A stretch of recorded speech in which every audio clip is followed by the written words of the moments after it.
You're in the hands of an adolescent. It's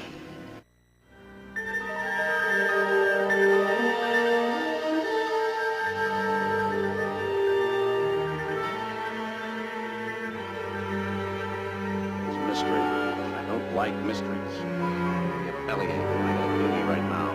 Aye, sir.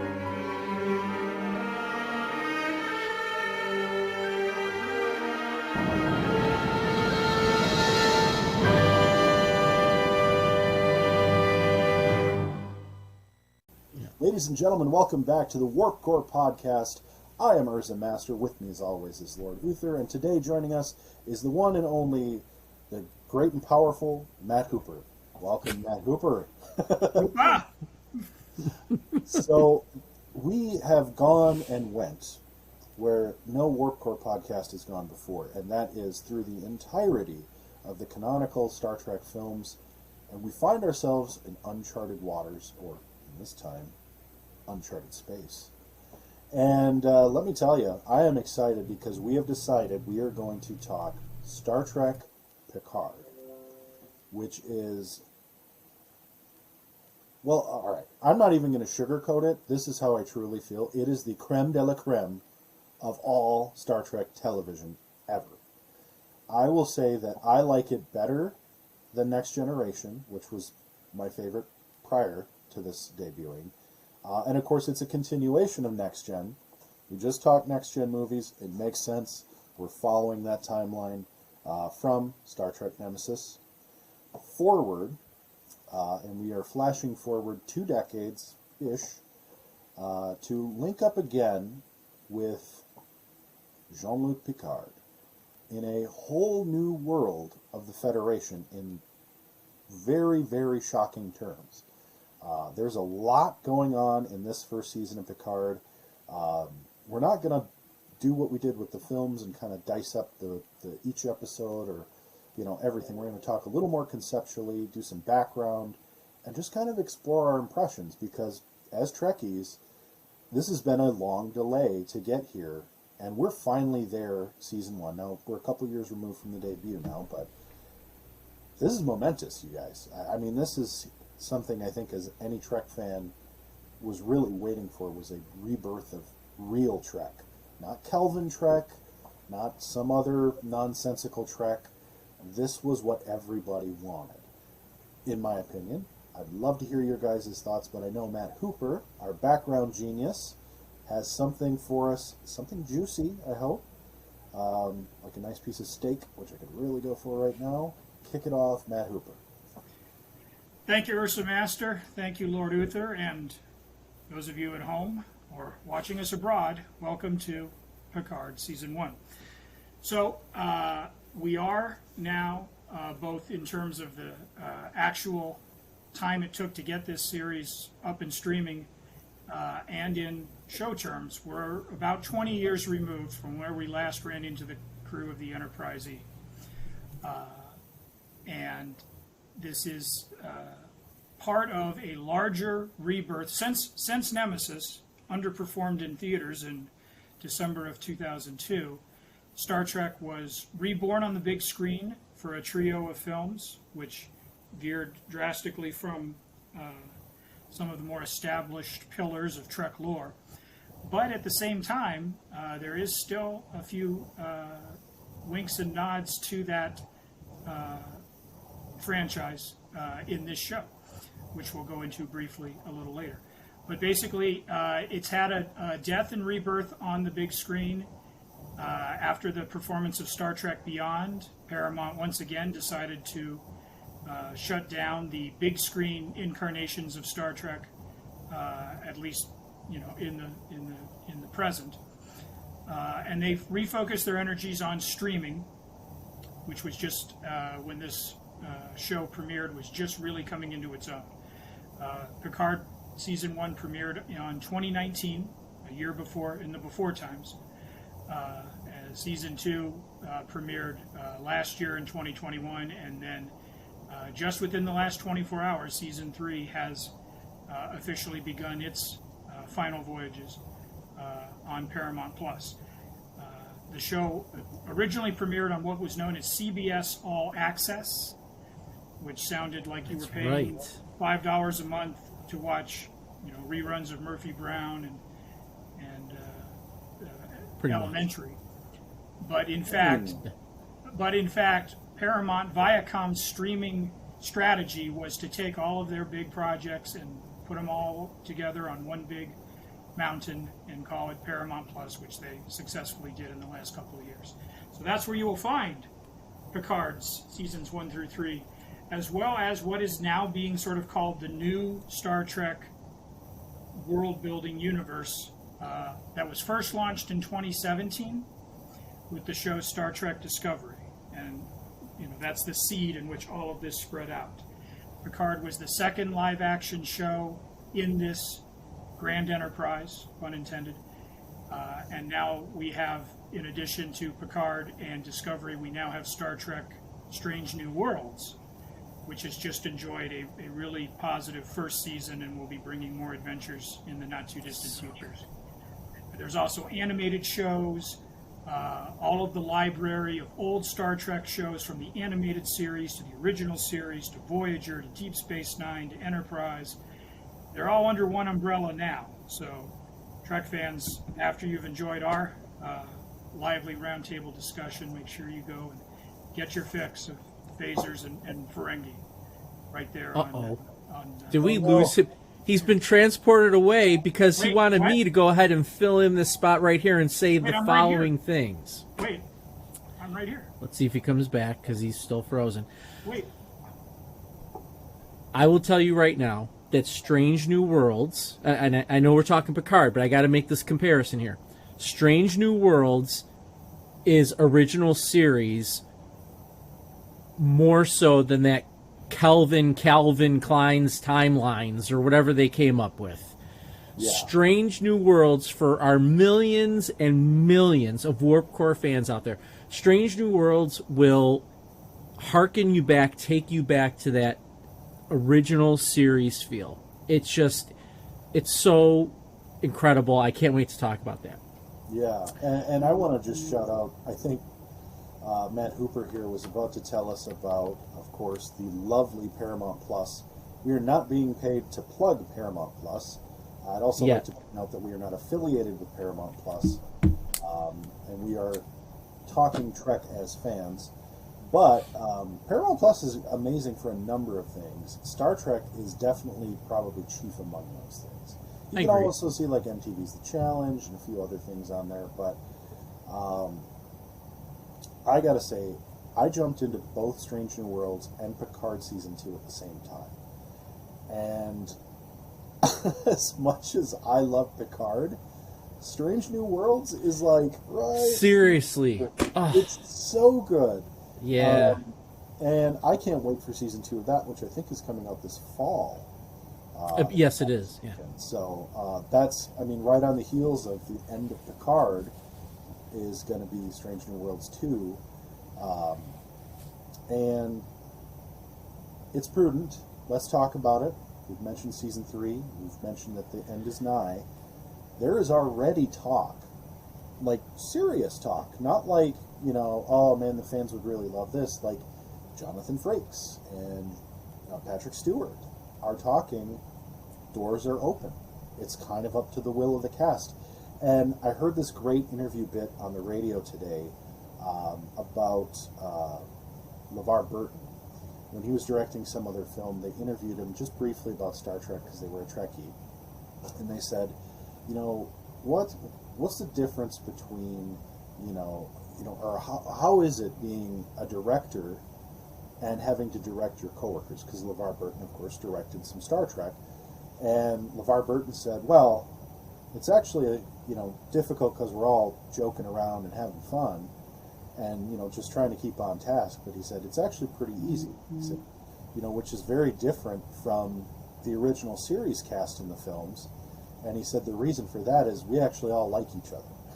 And that's poignant. Like, the original series cast, for the most part, there's a few characters in there that don't like each other. Notably George Takei, William Shatner. For a time there was William Shatner and Leonard Nimoy didn't really care for each other. and kind of the more minor main characters, all kind of got along. Of course, James Doohan died, and Right. that's that. So we have, probably for the first time, a legacy cast who's not only all still alive, but everybody's in pretty good shape, like for their age. Even Patrick Stewart, he looks his age, but he's like, he could do the captain thing. So there's talk on the street, like, hey, this is possible. That maybe if doors are open, maybe a Titan series, maybe something with,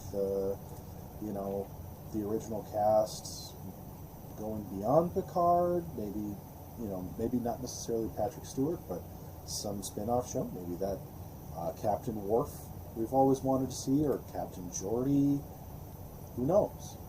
So I think, coming into this first season, there's a lot of great excitement for us Trek fans, because we kind of know that at some point something's going to happen, right? There's going to be maybe a major character death, maybe Picard himself, knowing that Patrick Stewart is the age he is, despite being fantastic. It's kind of one of those things. It's like there's going to be an end someday. They're not going to keep coming back to Picard, because unfortunately Patrick Stewart is not going to be with us forever. That being said, the guy's probably got a lot of gas left in the tank, especially from, let's be real, the first episode. I mean, yeah, he seems older, and he's supposed to be playing his older self, but I gotta admit, my first takeaway, above all else on this show, was that Patrick Stewart looks like he's having to play up the old thing. He doesn't look as old as I think he really is. He's obviously not moving around as much anymore, but Right. Jean-Luc Picard really didn't have all those action sequences, ever. Well, because he was supposed to be the anti-Kirk, right? I mean, he wasn't really supposed to be having those, punch 'em up type of scenes. So, I mean, that was exciting to me. Uther, walk me through your thoughts. I would love to hear, what was your first, I think about it biting into that first slice of water. What was your first impression of Picard? Well, I'm gonna get, okay. I loved seeing Jean-Luc back, obviously. That goes without saying. But I think there's something important, something I guess that at least I felt, and I know, I'm sorry, but I'm gonna fast forward to season 3 without talking about what happens in the episode. But here's why. When we left off with Nemesis last week, we all said that is not how it should have ended. We were in agreement on that, right? Yes. And of course, Matt Hooper told us about, what the original plan was and everything like that, but it obviously didn't come to fruition.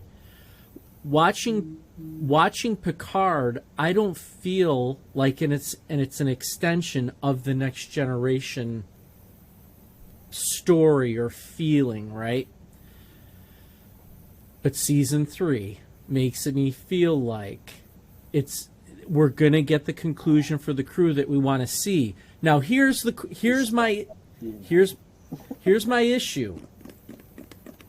I would love to see them do another season, but you gotta end it at some point, and how do you end it? Right? I mean, I'm looking at their ages. And I apologize. While you're talking, I was listening, but I was Googling. I want to know what their ages are, because we were talking about that. Stewart's 83. I'm drawing a blank on Beverly Crusher. She's 74. Riker, he's 71. I mean, how do you keep going? I mean, I know 70 is a lot younger now than it was years ago, but... Well, hell, 80's a lot younger now than it True. was years ago. I would say they got, at best, let's just say at best case scenario, they got Patrick Stewart for 10 more years. Wow. Best case. I think so. With barring some horrific injury... Well, William Shatner's 90. Shatner's 90. He could play Kirk in a movie now. I mean, he's in decent... I mean, he's not in great shape, but for 90, right. He's in good shape. I mean, you got to hand it to the doctors out in L.A. And the Hollywood Hills, because holy shit, bro. People are just living better and longer, and I would not look if they wanted to do another 7 seasons of a show with this cast. I fully believe they could. Yeah. Now, would it be as energetic? Probably not. They'd have to bring in young blood. They'd have to bring in their Seven of Nines and other Right. characters to spice it up. But hell, man, I think they could do it. I don't see any reason why they couldn't. Other than, is the will there? And I don't know, other than the Will Riker, who still could lay the pipe at his age. I don't know. But Well, but I think you're 100% right, because I think now more than ever, and I cannot. I'm sorry. I'm trying not to talk about the first episode of season 3, right. but they even kind of say it there, or set it up with it's about the story. It's not just throwing any old thing out there. The story's got to be right, and so I guess I think that's a good point. So when I reference how long can they keep doing this, you not only have to look at it from an age factor, but I think you have to look at it from a story factor. Like where are you going to go? What are you going to do to top whatever the story is for this season, which is already looking to be amazing? Which I know we're jumping ahead of ourselves, but Well, even in season 1, I mean, let's be real. Opening episode, you're getting what you didn't get in Next Gen, and I'm going to put a pin in that right there, because I know Matt Hooper has some background, and I think this is a great point to bring up the background, because you don't get this long overdue exploration into the story that we get into in season 1 without Matt Hooper. Take it away.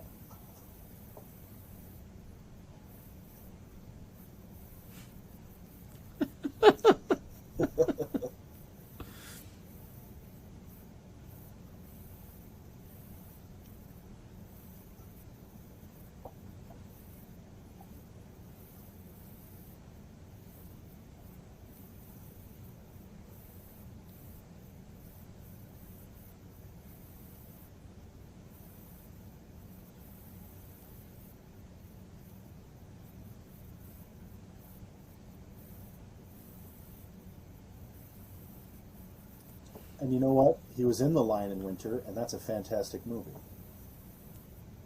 Sorry.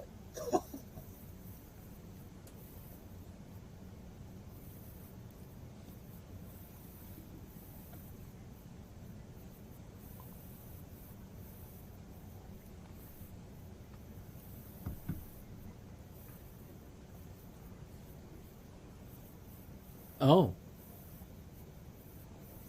okay.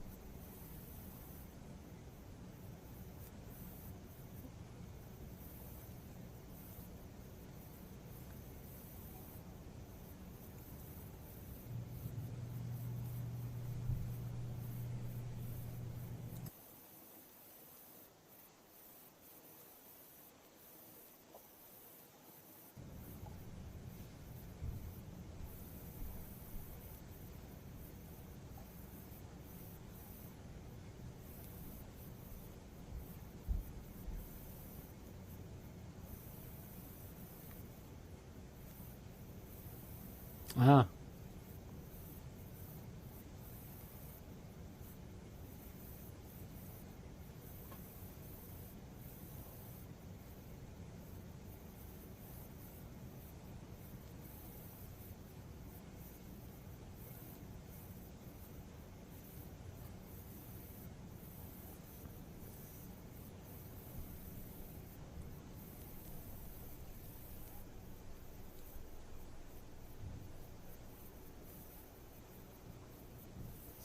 yeah.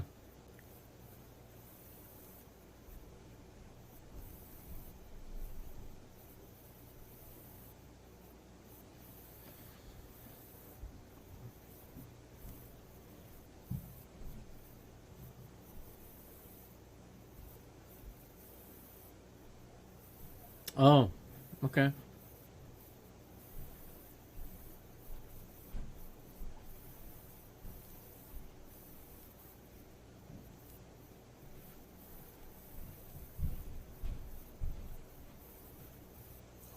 Can't wait.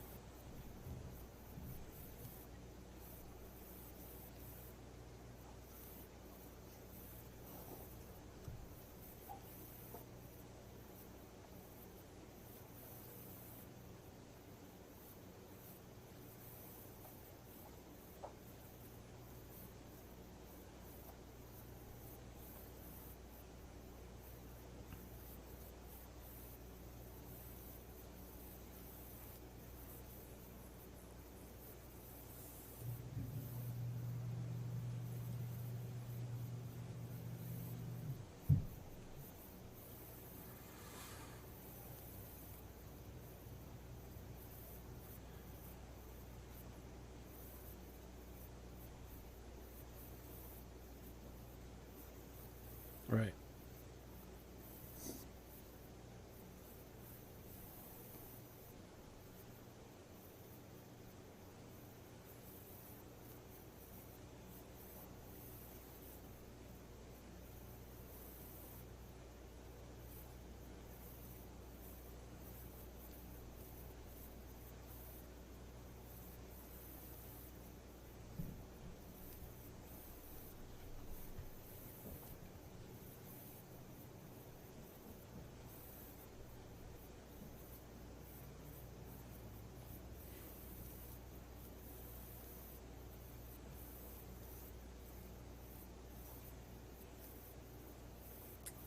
Wonderful.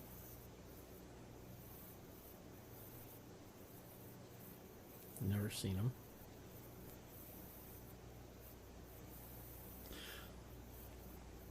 Making a sequel.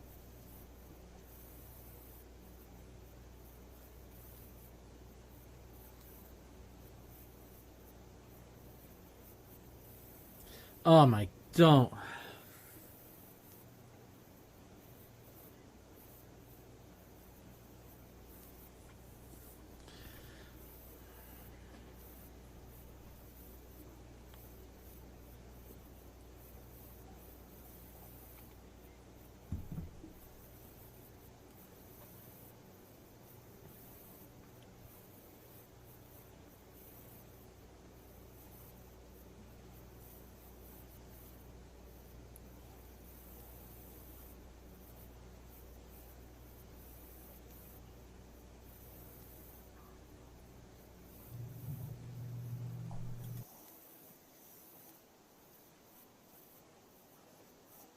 Oh.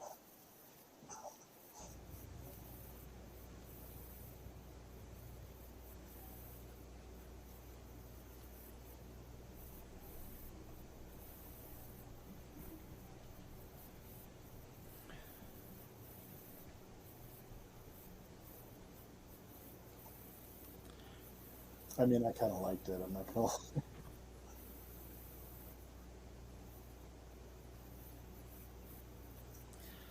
I like those. Those I I thought like those were fun. fun. Fun is a great way to describe those. Thank you.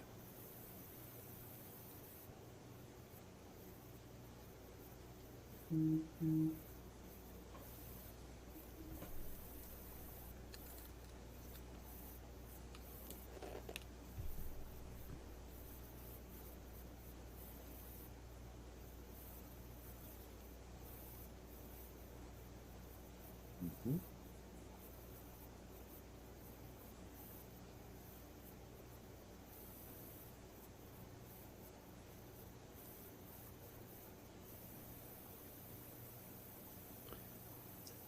Oh no. Oh, Do we lose Matt Hooper again? Matt Hooper. Well, I will say that I did notice the supernova connection when I first watched it, and that was one of the few things I liked about the first Kelvin Star Trek. Um, and I thought that was a clever way to bring Spock in. Yeah.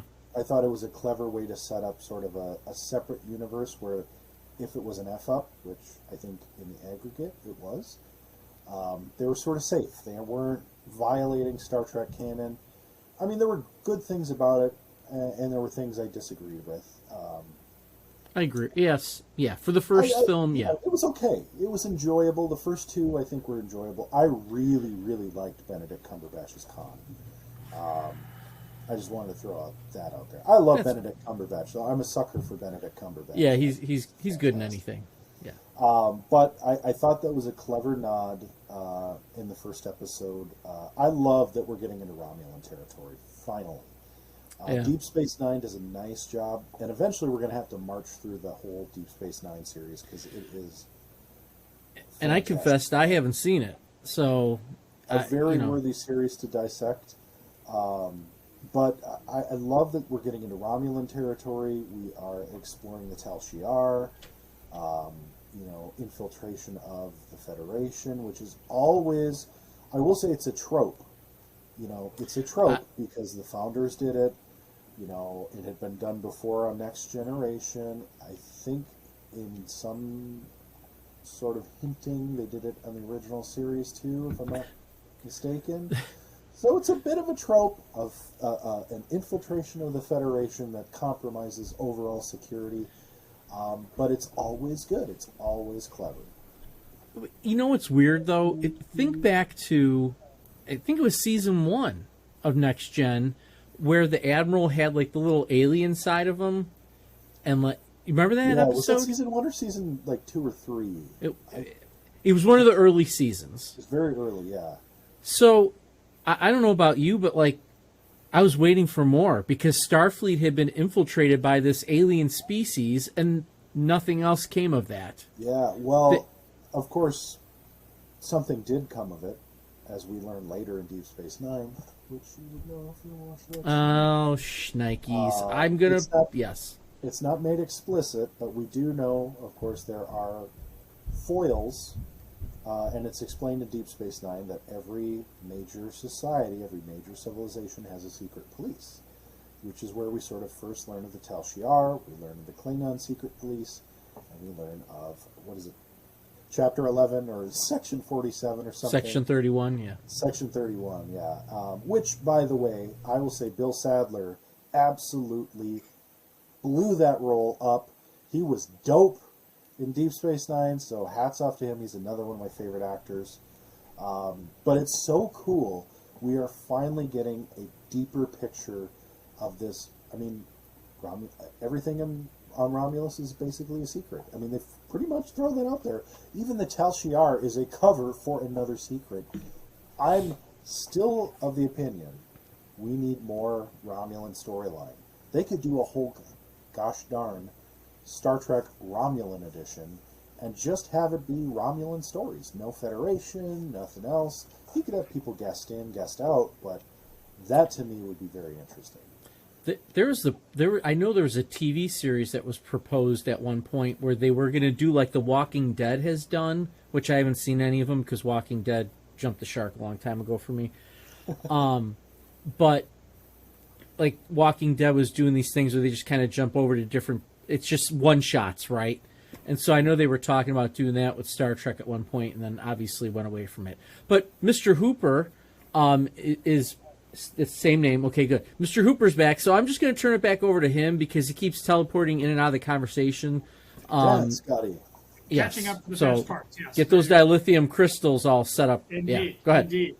So, have we talked about the dog yet? Because that was one of my favorite early moments of this show. Was that Jean-Luc at Chateau Picard has a pit bull, which he has affectionately named Number One. And I'm not really a dog person, but I could watch an entire 30 minutes of just him scratching that thing behind the ears and making him go fetch a stick in between the vineyards. I thought that was really touching. It was a great moment.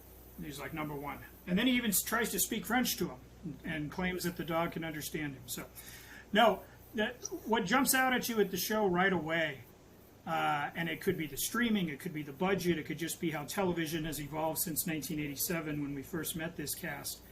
I mean, this looks cinematic, right? Like the shots in the chateau, the establishing shots in the chateau, whether the sun-baked vines, or at night when he's sitting in quiet contemplation with his Romulan house servants or live-in companions, or however you want to put them. They're a fun pair. It doesn't have that flat, two-dimensional 90s television lighting that we've come to expect. We talked about how when they jumped to the big screen, how it looked like a movie, like it looked, these characters finally had depth and shading. But we don't even have to worry about that here. This thing, from the get-go, looks fantastic. The one quibble I would have on the look of it, though, I mean, the bridge of the starship El Serrana, of which most of the action takes place once they go off on their quest, that just, I don't know, maybe it's just a minimalist thing. You guys might weigh in on that, but I'm used to, again, the classic Enterprise bridges, or even some of the enemy ships and shuttles and things like that, and it just feels like I've got 4 or 5 people standing in front of, a green screen. Like, I don't feel like that. I could walk through the Enterprise maybe if Lord Uther gave me a map and said, here's engineering, here's sick bay, I don't feel like I like the geography of how it's presented. And I could be, maybe there's later episodes that will change my mind on this, but I don't get the sense when I'm on that starship that I'm on a starship, I guess. And that's a minor quibble. One quibble I would have. It's very ragtag, right? Right.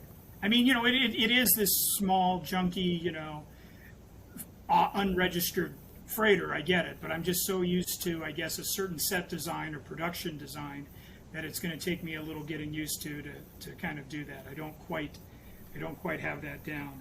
I will say that the ship leaves a lot to be desired in season 1, and I loved it. I really did. I like. Yeah, I like what they did with it, but it's like you do miss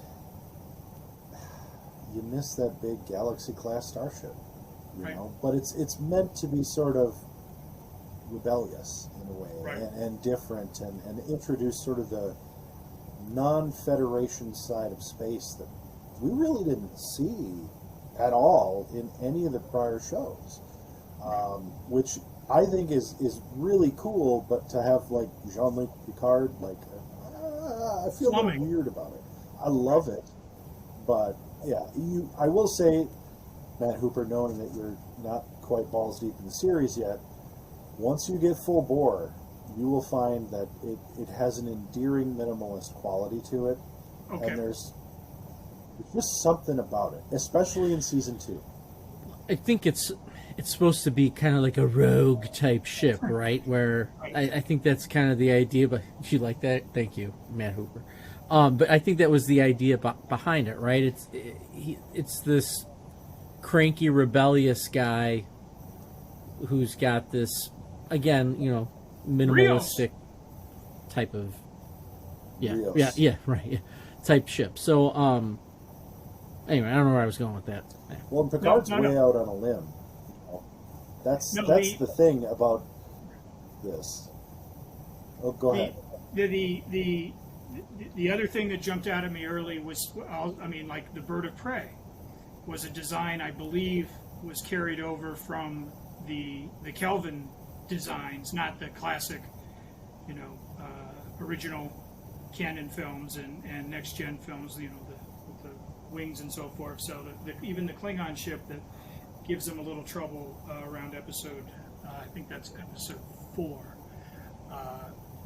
Kind of had with this new design. So the biggest note, I guess, as the show progresses, from say the first episode through episode 5, is that we're no longer pretending that the Federation and Starfleet is this noble, mythic pursuit of Gene Roddenberry's, where we're all acting in the concert of good faith and humanity, peace, prosperity, all of those things. I mean, if anything, it's kind of jarring to the casual Star Trek fan just kind of tuning back in to see, like, when Jean-Luc goes to Starfleet to enlist their help, and to find out that they pretty much turned their back on an intergalactic, refugee crisis, which has all sorts of political ramifications for Earth and the Federation and everything like that. But then, like, they're openly hostile sort of to his idea of trying to make it right. And then you see that there are shadowy elements that are conspiring with the Romulan secret police, the Tal-Vajar. And I mean, so it's funny because it's sort of how TV has evolved, right? In the 20 years or so, we've had 24, and we've had other, designated survivor, and we've had all these, very paranoid, like, we've got to expose the moles, and we've got to, root out these traitors, the deep state. Battlestar Galactica. A terrific, yeah. So good. So the audience has kind of evolved too, and so now we're not pretending that. I mean, just go back to Encounter at Farpoint and sort of the stated mission and how the crew sort of conducted themselves. And this is a different era, and I know that Ursa Master is going to want to talk about one such element a little bit later, so we won't get there yet. But this is, I think, a reflection. This is a reflection of how television audiences have evolved and how now we see the universe and so forth. And I think it's refreshing. I think part of this comes from the other two creators, executive producers on the show, the ones that weren't necessarily part of Star Trek, from the beginning. Michael Chabon is a Pulitzer Prize-winning novelist. He won the Pulitzer for his book, The Amazing Adventures of Cavalier and Clay.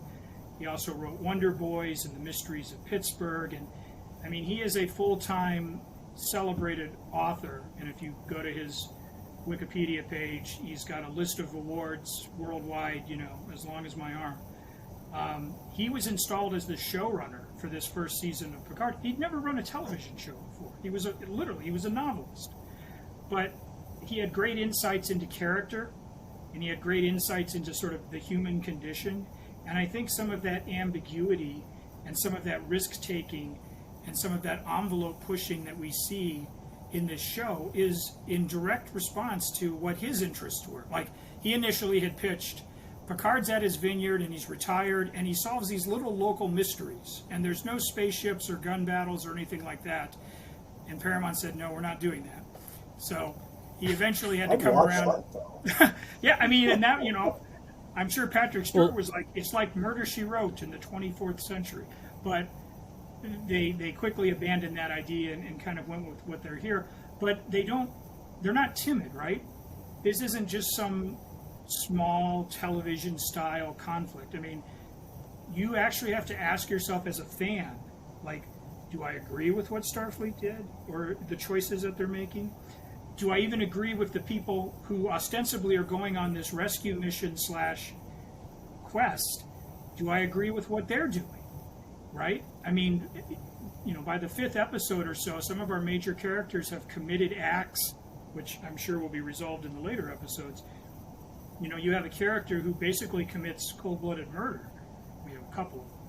But up until that point, you'd been rooting for this character, Dr. Girardi, as just sort of like the bubbly, like, I'm a comic relief, and I know a lot about science, but I don't know how to run a transporter.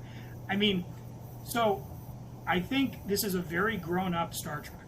Like, I don't see 8 to 10-year-olds sitting there and like instantly wrapping their arms around this, right? I mean, I think that right.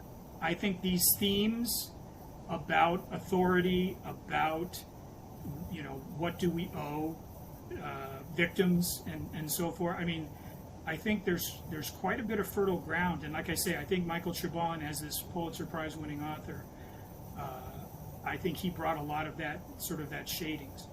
And the idea was, and the thing that struck me the most as I'm watching the early episodes with Jean-Luc was, I mean, even in the movies, right, he would still wrestle with Soren or the Sona. He wasn't afraid to get his hands dirty, and he would attack Borg in the corridors as they tried to take over the Enterprise E. And he, I'm not sure if he wrestled with Shinzon or not, but I think there was probably some intimation that they grappled. But nowadays, in this show at least, he's getting pushed out of the way. They're like, move, old man, let me do the fighting. And so, oftentimes Picard is like, the hanger-on in the scene. If he picks up a phaser, he's good. But other than that, they said, let the young people fight. So, I mean, you guys remember, his heroic turn, tragic turn in Logan. as Professor X, and how that chronicled. And I got that same vibe here. I mean, it made me uncomfortable, and then I realized I could wrap my arms around it, seeing a visibly diminished Picard just because of his age. But, I mean, his strength and his spirit and his humanity is still very strong, but this is just not that calm, virile actor that we saw in the onesie, in 1987. Like, the time has caught up to him. And as a fan, you have to take a moment, right? You have to, they're not digitally de-aging him to look like he's 35 again. I mean, this is a man, that has, moves slower. He probably thinks just as fast as he always did, but now he drinks Earl Grey decaf. That's one of his early orders. So he's switched to Which decaf. is still delicious. So and Earl Grey is the only tea I drink because of that. So I don't know how you guys feel. Like I say, he's doing a great job. I don't want to take it away from him, but this is somebody that has aged before our eyes, and they're not afraid to show it. I love that. I love that about this series. The grit, the amazing grit, and I think when you think grit in a film, you think a young man or a young-ish man, like that rugged individualism, determination, struggle against the bad guy. Clint Eastwood in The Good, the Bad, and the Ugly comes to mind. You think of grit in that way sort of classically, but this is grit in an all new light, especially for Jean-Luc Picard, who's now having to sort of be the, grumpy old man, but he's still sort of asserting himself as this, well-respected admiral in Starfleet, and the front desk kid doesn't know who he is. That struck me immediately, and it's just like, they still want his big bombshell interview, but at the same time, like, there are people who just have no fucking clue who he is. Speaking of which, I love how they flip Star Trek on its absolute ass in this first episode, or maybe it's the second episode.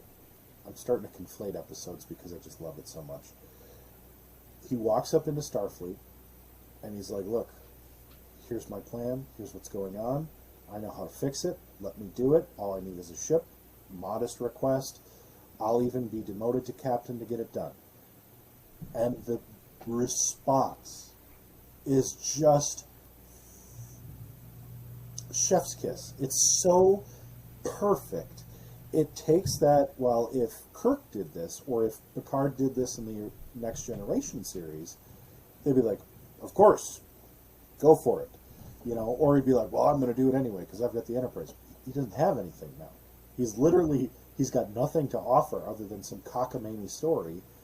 And they're like, what fucking hubris.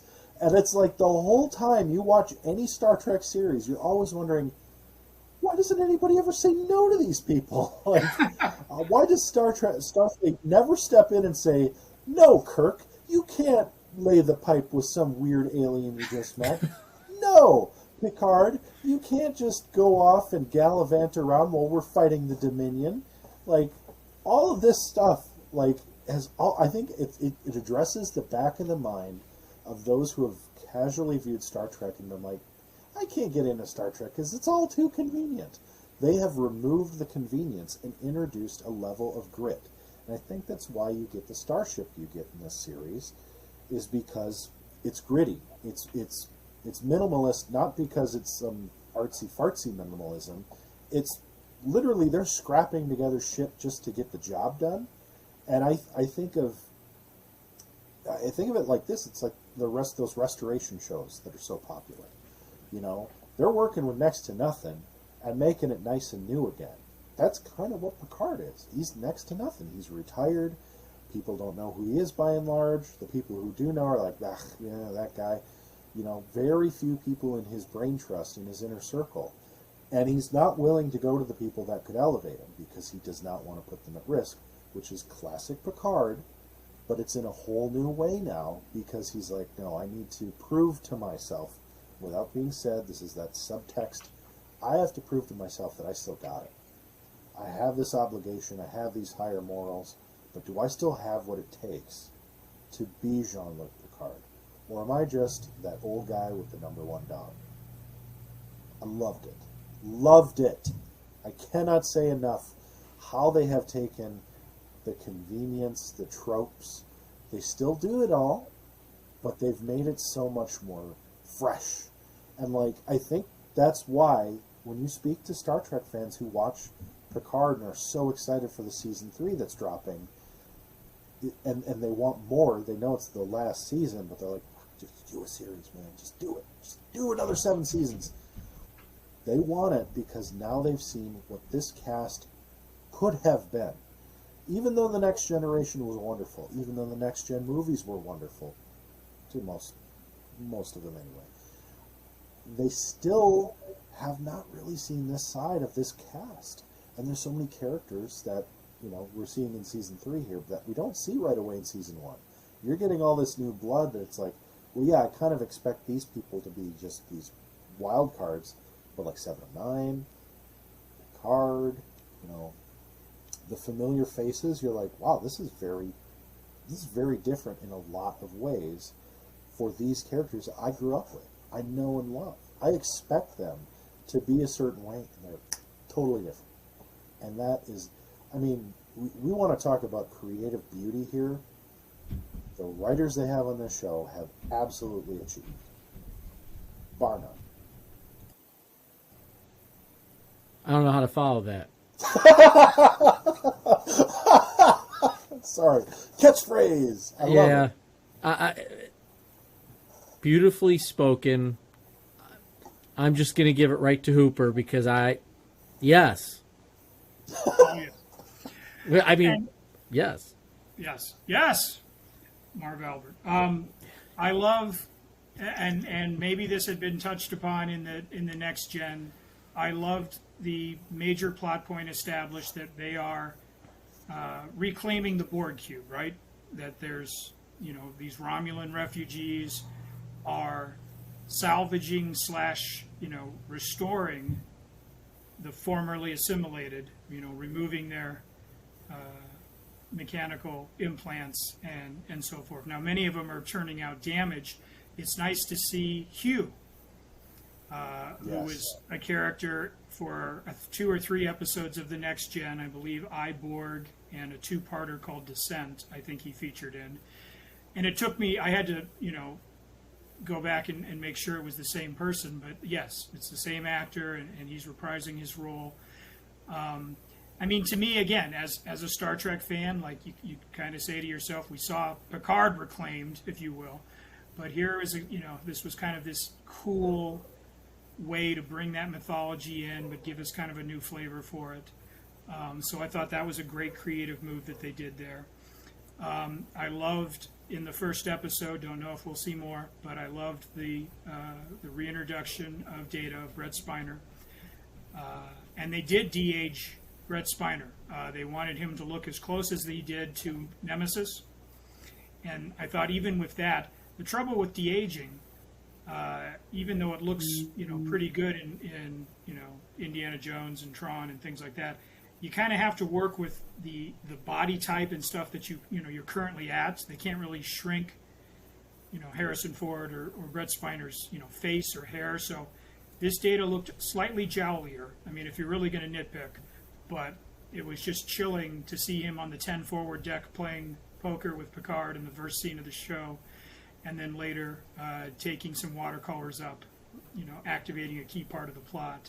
And then a quick look at B4, and we were kind of teased, and perhaps in another timeline or another journey, the downloading of Data's engrams into B4 might have been a success, and that would have been one way to kind of just bring him back, if you will, restart the whole Data as a childlike android who's learning about life in the universe. But this show just slams the door on that right now and says, nope, didn't work. We just kept him in a drawer here. And again, that's kind of like fun. They just, like Dr. Girardi at the Daystrom Institute just kind of opens a drawer. Is that B4? Yes. So, his head and his arms, and He's been taken to pieces. So I don't know, as a fan, whether, whatever franchise I'm watching, I always like it when they can sort of answer questions. I think Lord Uther likes that, or tie up threads. And that just tells us 20 years later, hey, you know what, that thing they were doing in the last movie, didn't work. Like, we're going a different direction here. And I think the direction that looks like they're going down is much more provocative and interesting, and has a lot more of it you can play with than just simply like, oh, we downloaded him into a new Android, and he'll be as good as new in 7 seasons. But that was nice to see him. What's really cool, even though there's kind of that sandbox of like you can play with a lot, because there's so much nostalgia and there's so many interesting and intricate stories that they kind of lay the foundation for in the first few episodes of season 1. It's not like a toddler playing with too many toys. It doesn't get messy. It doesn't get so all over the place that it's hard to follow. It's very succinct in its sort of disorganization. It's very nuanced and pointed. It takes this, because there's a lot of potential here to just fan service your way through this first season and just say, well, we're going to hit on all these little pinpoints, and it doesn't leave you wanting more. Like, you get exactly enough layers that it feels very successful without, kind of smashing an onion in your face. I just love how they bring in these bits and pieces from not just the movies, but from the Next Gen series, and then from greater Star Trek, and really kind of plot out a coherent, cogent storyline that really brings in sort of the unknown meta, with the Romulans, with the artificials, and there's so much more. I don't want to get too deep, of course, because we're at the front end of season 1 here, but there's so much more they do on the back end that I have to say, when I first watched it through, I watched the first four episodes, and I was like, oh, it was like a Coke rush. I needed more. I was fiending, but I wanted to pace myself. And I'm so glad I did, because the mind blow on the back half of season 1 is, it's fantastic television. And it would make a lovely 10-hour movie that I would definitely sit through if it was, not just a lounge recliner, but also built-in toilet and kitchen. Yes, yes again, right? Well, and that's how they're touting season 3. I keep talking about season 3 as a 10-hour movie. That's how they've been kind of throwing it out there. So at this point, the fan service that I think you're alluding to, Lord Uther, for season 3, where we have everybody's hopefully back for one last hurrah. Like, by that point, you've kind of earned it, right? I think, to Ursa Master's point, if you front-loaded the show with all of that, it would have been like a candy rush at Christmas. But then, how do you build off of that, right? So I think by doing it, as he puts it, in delicious bite-sized pieces, then by the time we get to this big climactic third season extravaganza spectacular, then by then it's like, yes, give me more Gates McFadden, give me Michael Dorn. I want it all. I want it all now. So I think that was always kind of the plan, was to kind of do it there in little bits and pieces. We've mentioned 7 of 9. She does show up in this first batch of season 1, and it also took me a moment to recall how her storyline ended in Voyager. Because again, the show just kind of glosses over what she's been doing. They explain it. She kind of came across as one of the Mandalorian characters. She ended up being a ranger in Wild Space. It sounds like, but it's a nice reintroduction for her, and she makes the most of it with her appearance. Jonathan Frakes returns behind the director's chair for episodes 4 and 5. And I noted in episode 4, Picard takes a detour. The crew, it takes him about 3 episodes to get the crew together, get the ship, get off of Earth, and get out into the wide, vast reaches of the Federation space. Episode 4, they take a little detour to a planet populated by Romulan refugees And my favorite conceit of the first season, Romulan warrior nuns, which I just think are the three greatest words stretched together.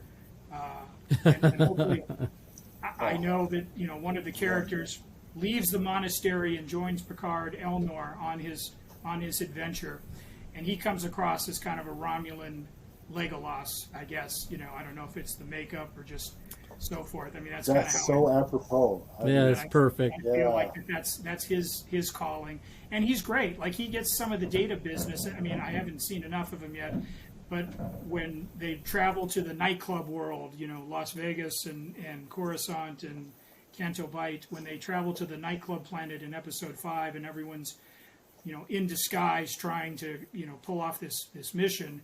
At one point, he looks and he says, "Are we still pretending?" And that's something that Data would have done in an early next gen. So it looks like he's going to be sort of the innocent, naive, kind of swept up in the undercurrents and the exasperation on John Luke's face is like, "Yes, we're done pretending now," so forth.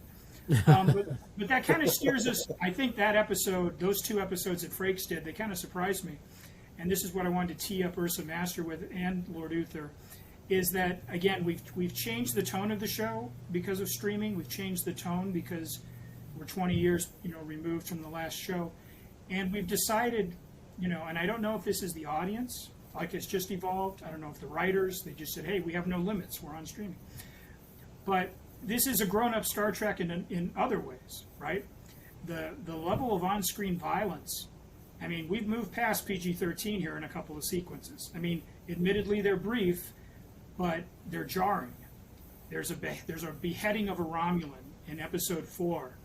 That's, I mean, there's no way around it. If the 5-year-old's in the room, you want to cover his eyes, right? There's the removal of Borg implants in episode 5. An optical implant from the eye in which the optical nerves are still in the skull as they're. I mean, there's blood and. I mean, the level of on-screen violence, again, if I'm seeing that in the context of The Last of Us or The Walking Dead or Game of Thrones, I don't even flinch, right? Because or House of the Dragon. Like, I'm conditioned to kind of expect that from that world. But, right, with Star Trek, extending all the way back to the 60s and Gene Roddenberry and so forth, it's always sort of carried its own...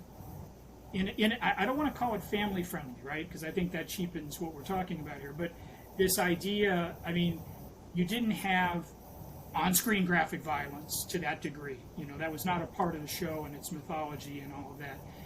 And in this one, when Ursa Master was talking about Picard getting turned down at Starfleet Academy, it's the first time I've ever heard really adult language being thrown around in the show. As if, like we say, it's how you and I talk to each other in the 21st century, but we've never heard it in the 24th. And what's fascinating is that it's the supporting characters who are doing, the cursing. And it's not a Martin Scorsese profanity, tirade of Joe Pesci. But again, when you hear the word, like I remember in Star Trek II where Saavik, she's doing the Kobayashi Maru and they tell her that, they've got to go into the neutral zone. She's like, "Damn." And I remember as a 9-year-old thinking, did she say damn? Like in a Star Trek movie? Like it was a big deal, right? I mean, damn, and I think Kirk says it, when he has to pull out his glasses on the bridge, before they turn the tables on. Yeah. So I guess what I'm saying is I don't want to sound prudish because I'm not. And if this were any other show or any other franchise from Jason Bourne to, whatever, it wouldn't even register. But because it's Star Trek, it's like every time I hear a character saying, "I don't fucking care, Jean-Luc," it's like, did you just say fucking in front of right. Like, and so I don't know how you guys feel about it. Like I say, it doesn't offend me, but it just feels, I don't know if it's there for the shock value. I don't know. I'm dying to know why they wanted to do that when, like I say, we've had this version of Star Trek going back decades where it just, I don't know. I mean, the violence piece, I think that's just the state of television right now. I mean, can you really kind of find a show without it? I mean, even Mandalorian. Like, think about one of the first episodes where he's shooting every stormtrooper up that he comes across, right? So, I mean, I think that's out there. I wonder, if Roddenberry was still alive. Even when Roddenberry was alive, if I remember correctly, he was really against. He wanted more of the exploration, look at what we can do together piece versus, hey, there's a Klingon, go blow that ship up, right? Right, that's absolutely right. So I think this is, so obviously this is not Roddenberry-ish, but I don't think that would work today anyway, right? I mean, it doesn't work in today's TV. I would actually push back on that. I think it would be very refreshing if a TV series divorced itself from the gratuitous violence and the harsh language and the overt sexuality that we see so much of. Not that I'm against any of that. I love all of that stuff. But I think it would be very refreshing and interesting to see a show more focused on subtlety and cooperation, and not like wholesome content, because I think that has like a bad connotation, which sounds weird. Right. But more of a classic Trek. Like Strange New Worlds, I think does a really nice job of it. There's definitely sexual undertones. There's definitely some violence, but it's not terribly overt, with the exception, of course, of the Gorn, which are supposed to be the arch enemy. So it makes sense that they play that well. But I think, and that's where I hate to keep bringing up Strange New Worlds too, but that's where I think the strength in future Trek really lies, is that it's going back to that more explorative, like they said in the movie, remember when we were just explorers? Yep. Going back to that, and that's why Strange New Worlds is so great and refreshing, is it's so different than what we're used to. In a family-friendly way, but not like a bad family-friendly, like just a new take. It's interesting TV, because it's almost like relaxing, but you're still getting the excitement of Star Trek.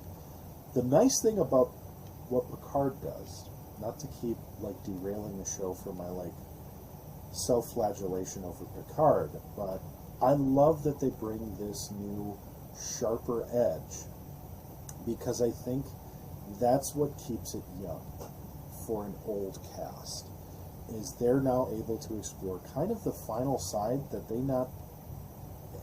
never got a chance to present to audiences previously.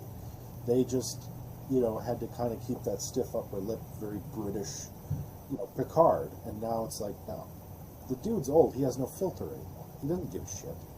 And the fun part is like the young folks around him kind of treat him like that, like bad grandpa or dirty grandpa, whatever that Johnny Knoxville is. And it makes it not just fun, which I think is a very fundamental aspect of Star Trek, is being fun, but it makes it interesting, and it's a hook of the story.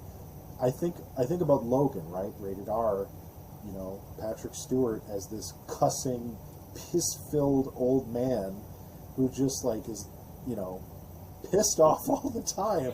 And that's, it's very different from what he's doing with Picard, but it's very similar, because it's just these kind of very, very weird presentations of characters that just work. They just work fundamentally. I sussed out, Jonathan Frakes, as I said, he did episodes 4 and 5. I sussed out he likes shooting things in villages with restaurants and town halls. And the opening of the Romulan refugee planet, I got a strong insurrection vibe, the Baku village that he was. So that's clearly something that he's into. Just a little note there. And then the rest of the cast, the younger cast that we meet, they're just there to kind of help us move the story along and so forth. The twin daughters, I won't go too heavy in the spoilers yet, but the twin daughter characters played by Issa Briones, the actress or her stunt double is very physical. Like the fight choreography in this show is so beyond what we're used to seeing in the classic 80s, like throw a punch, now, fall down over here. I mean, This is like Right. Jason Bourne on steroids. They're like whipping legs around, and I can't even follow the choreography, but it looks cool. So, when they invade Picard's chateau, and I mean, they're snapping limbs. It's like a Steven Seagal pick from the late '80s. Like it's really good fight choreography, I must say. That game has upped its ante tremendously. But she's pretty to look at, from a purely shallow point of view. If there's more depth to the character, we'll still have to get there. Harry Treadaway, who was the villain in Mr. Mercedes, which was a pretty good Stephen King adaptation. He plays the Romulan who's trying to get information from Soji on the Borg cube. We talked about Captain Rios. I like that. Like he gets to have 6 different characters. Like all of the EMGs, EMHs and everything, his navigational aids are all him in various shades. I think that's fun as an actor to play. We have a lot of that. We have actors playing multiple roles, dual roles, triple roles in this. So that's kind of fun as an actor to be able to do all that. Like I say, overall, as a Trek fan, you're filled with joy to be back in the presence of this world and these characters. It's not the same world we left. And, to Ursa Master's point and Lord Uther's point, about it, like as I get older, obviously my tastes have changed as well. I just want to make sure that we don't stray so far, and maybe it is in Strange New Worlds or Discovery or Lower Decks or somewhere else where they don't quite have that emphasis. Like I say, it was just jarring to hear grown-up language, directed at it. And as I was saying, it seems to be the supporting characters who are saying it. I haven't heard Picard yet, cursing a blue streak. But by God, in season 3, I better hear Michael Dorn F-bombs. If any one actor of the original cast deserves to, just growl and give me a couple of F-bombs, I want to hear Michael Dorn do it in his steely baritone there. So that's do it in Klingon and in basic, so that would be my thing there. So, but I mean, yes, come on, guys. I mean, after what you said, kind of walking out of the theater, if you remember that feeling 20 years ago, saying, "Is this all there is? Yeah. Is there nothing more?" I feel like they were up to the challenge, at least early goings, to saying yes. So this is what streaming. This is probably what the intention is. Don't just do a money grab. Don't just do something that feels like a hastily sewn on appendage to the original show to try and nurse your nostalgia. This feels like a fully realized tale, giving us a better appreciation for these characters, a more nuanced look at their relationships together. And I mean, like I say, it's kind of it climbs the mountain.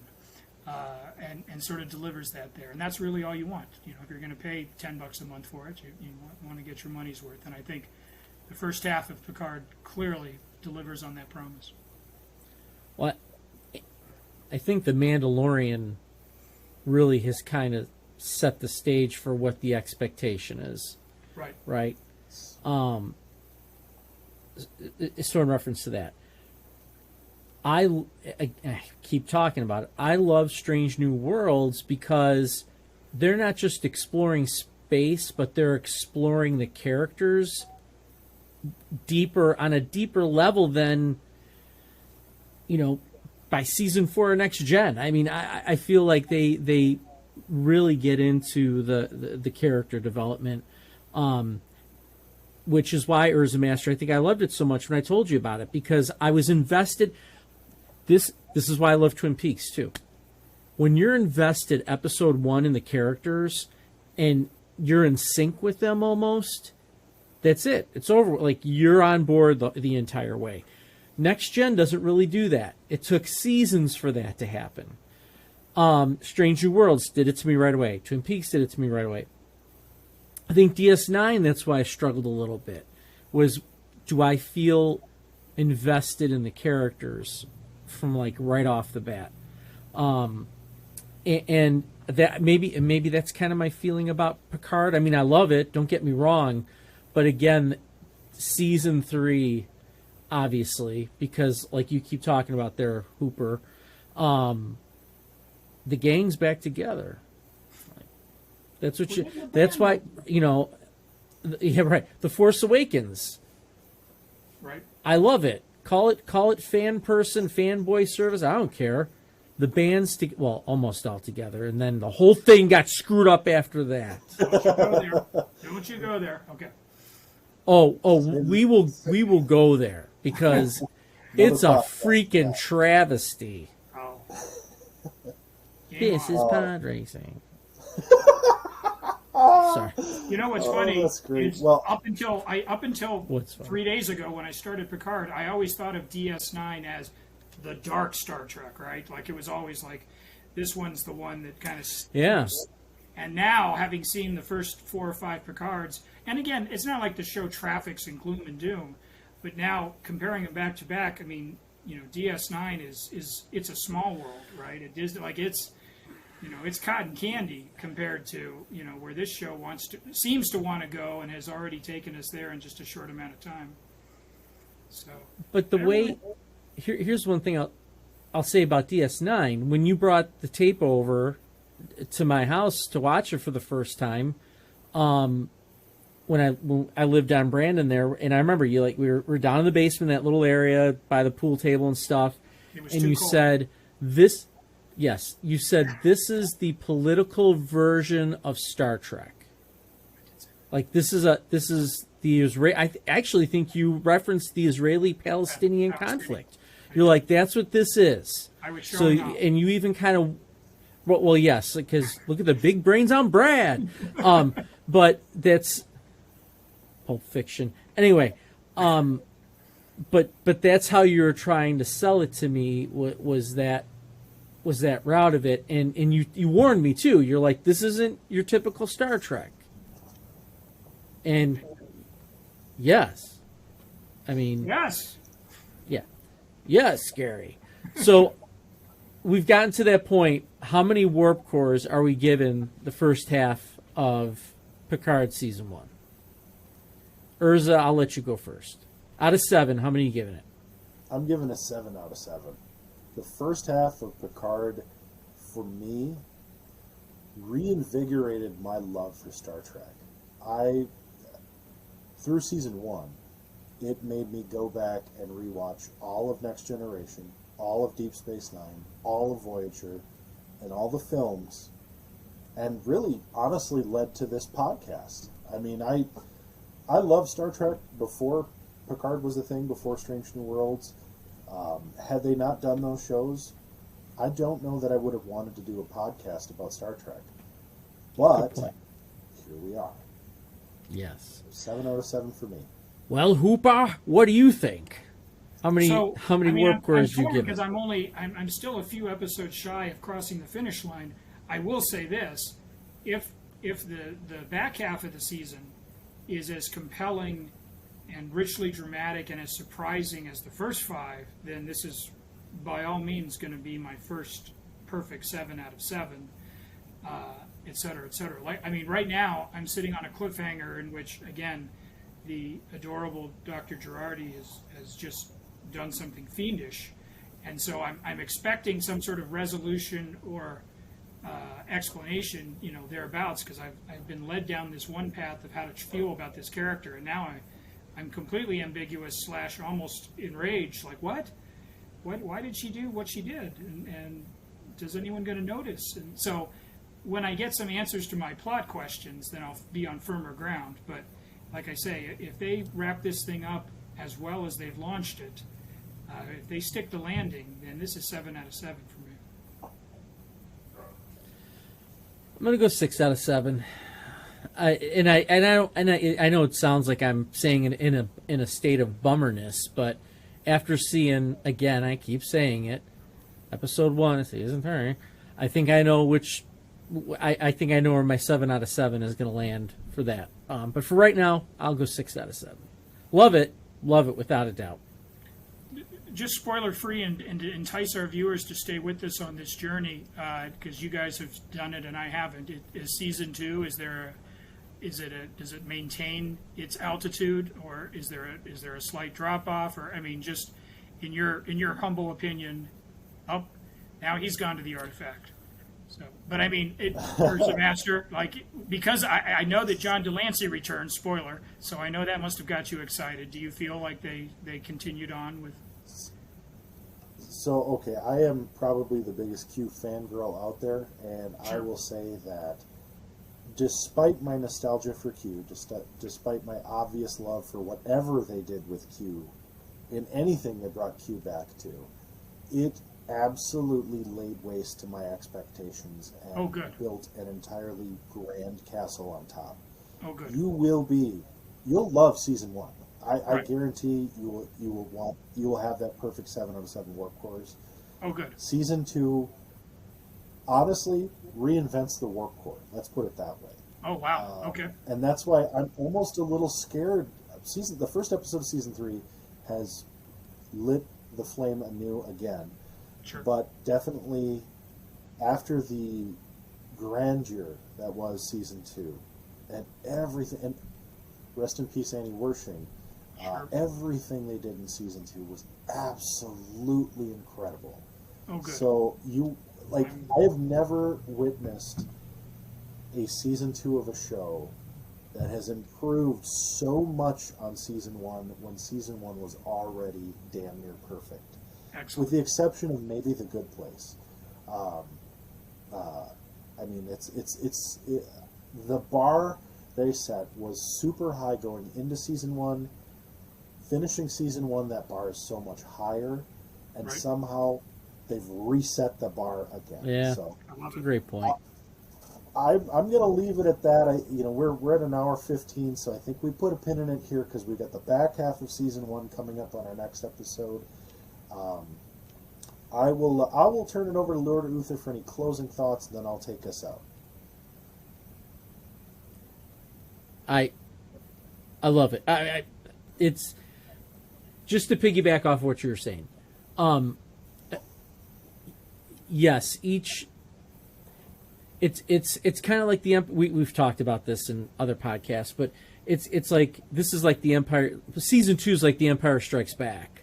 I mean, Ooh, okay. the only I'm talking about in terms of quality, Right. and all I can say is season 3 is not Return of the Jedi.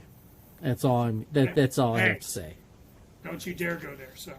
Oh, Also we're nice gonna. to see- Also nice to see Tamlin Yes. Tomita from the Karate Kid 2. I don't know if she ends up in Cobra Kai. I haven't seen that show yet, but it's always nice to see a star of Karate Kid 2 and the Joy Luck Club playing a Vulcan, I think head of security for Starfleet. So, and last quick funny story. Yeah. Star Trek, even more so than other space franchises, has always repurposed real life locations. So in the Kelvin timeline, they used a Budweiser factory for Starfleet engineering. If you were probably wondering why the engine room had a bunch That's of beer hilarious. cans in it. Right. Yeah. Well, in this one, in just the first episode, the Starfleet archives and everything is the Anaheim Convention Center. I know this because I went to Star Wars Celebration there 6 months ago. And they just Wow. They digitized it and dressed it up, but it's the Anaheim Convention Center. And they literally, Vasquez Rocks is in basically, that's 5 minutes from my house. They've used it for Vulcan. They used it in Bill and Ted. It's that Wow. those weird desert formation with the rocks jutting up, everywhere. Yeah. And that's where that's Rafaela cool. has abandoned herself. So it's just kind of fun to see, they just up the street there shooting Picard, in the, Yeah. in the 101 degree sun. So Very cool.